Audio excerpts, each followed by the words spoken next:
नमस्कार दोस्तों, जैसा कि हमने पिछले लेक्चर्स में माउंटेन्स और प्लेट्यूज के बारे में पढ़ लिया था। आज का हमारा जो लेक्चर रहेगा वो लेक रहेगा, यानी कि झील रहेगा। झील क्या होती हैं, कितने तरह की झीलें होती हैं, हमारे भारत में कहाँ कहाँ पर कौन सी झीलें हैं, फेमस क्या है, कौन सी फेमस है, या हमारे कॉम्पिटिटिव एग्जाम में कहाँ से क्वेश्चन आता है, उन सारी चीज़ों के बारे में हम पढ़ेंगे। ठीक है, सबसे पहले हम जान लेते हैं झील होती क्या है, यानी लेक होती क्या है। तो लेक क्या है, यह एक बड़ा सा पानी का भाग है जो क्या है, चारों तरफ से ज़मीन से घिरा हुआ है। चारों तरफ से ज़मीन से घिरा हुआ है। ऐसे बहुत सारे हमको पानी के स्रोत मिल जाएंगे, पानी की जगह मिल जाएंगी जो क्या होंगी, ज़मीन से घिरी होंगी, जिसको हम आइडेंटिफाई नहीं कर पाएंगे, यानी पहचान नहीं पाएंगे कि वह झील है कि नहीं है।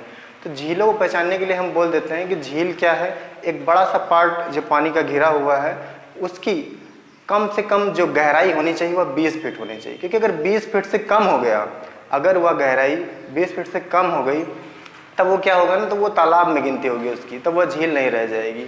तो अगर हम इसी तरह बात करें ये झीलें बनी कैसे हुई हैं, ठीक है, उससे पहले हम ये जान लेते हैं झीलों में पानी आता कहाँ है। क्योंकि झीलें कई तरह की हैं, कई सारी ऐसी झीलें हैं जिनसे क्या हुई, बड़ी बड़ी नदियाँ निकली हुई हैं। ठीक है, जैसे विक्टोरिया लेक की बात करते हैं तो उसमें से क्या है, वर्ल्ड की जो सबसे लॉन्गेस्ट रिवर है, यानी सबसे लंबी नदी जो है नील, वहाँ से निकली हुई है। तो देख रहे हैं ऐसी झील है जहाँ से क्या हो रहा है, जो एक पानी एक नदी का स्रोत है, यानी एक झील ऐसी है जो जहाँ से क्या हो रही है, एक नदी निकल रही है। तो जिससे हम ये बोल सकते हैं कि झील क्या है, एक नदी का स्रोत हो सकता है, यानी नदी का एक बोल सकते हैं ओरिजिन हुआ है वो जगह। वैसे ही कई सारी ऐसी भी झीलें हैं जहाँ पर दूसरी नदियाँ आकर ड्रेन होती है, यानी कि दूसरी नदियाँ क्या होती हैं, वहाँ गिर जाती हैं। नदी नाले आसपास की जो दूसरी चीज़ें होती हैं कचरा वाली, वो भी क्या होती हैं, झीलों में इकट्ठा हो जाती हैं। यानी झीलें दोनों तरह की हैं। कुछ ऐसी झीलें हैं जिसमें क्या है, ज़मीन के नीचे से पानी कनेक्टेड है, ठीक है, यानी कि ज़मीन के नीचे के सरफेस से क्या हो रहा है, उसमें पानी लगातार बना हुआ है, और वहाँ से क्या हो रहा है, उसमें ज़्यादा पानी जब हो जाने के कारण बगल से क्या हो रही है, स्ट्रीम से पानी बाहर निकला जा रहा है, जो नदियों का रूप ले रही हैं आगे। और कोई ऐसी भी झीलें हैं जिसमें क्या हो रही है, अगल बगल की नदियाँ क्या हो रही हैं, उसमें गिर रही हैं। तो ऐसे अनेकों प्रकार की झीलें हैं जिसको हमने आगे डिवाइड किया है। तो ठीक है, टाइप्स ऑफ लेक्स क्या हैं। अब जैसे टाइप्स ऑफ लेक्स में हम पढ़ते हैं, जैसे नाम पढ़ते हैं कि हम एक नाम सुना होगा हमने, क्रेटर लेक। क्रेटर लेक क्या है, क्रेटर लेक को कभी कभार वैल्कनिक लेक भी बोलते हैं। उसका रीजन ये है ना कि ये क्रेटर लेक दो कारणों से बनती है। कभी कभार क्या होता है, एस्ट्रॉइड जब जमीन पर गिरते हैं, यानी उल्कापिंड जब जमीन पर गिरता है तो जहाँ भी गिरता है वहाँ पर एक बड़ा सा गड्ढा कर देता है। अब वो बड़ा सा गड्ढा हो जाता है।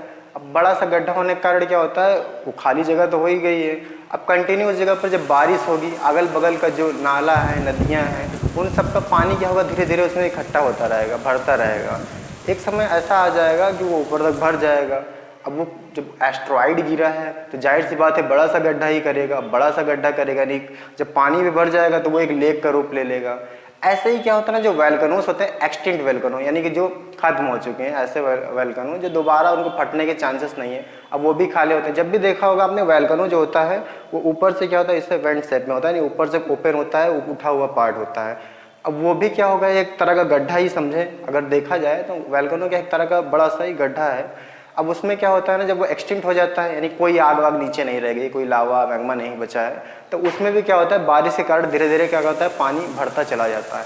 अब पानी भर जाता है, पूरा इकट्ठा हो जाता है, उसमें पानी भर भर के वो भी एक लेक का रूप ले लेता है। तो यानी कि वैल्कनो अगर क्या हो, एक्सटिंक्ट हो जाए, या फिर एस्ट्रॉइड गिरे उसके कारण एक बड़ा सा गड्ढा हो जाए, उसमें पानी जब स्टोर हो जाए, तो ऐसी लेकों को हम क्रेटर लेक बोलते हैं।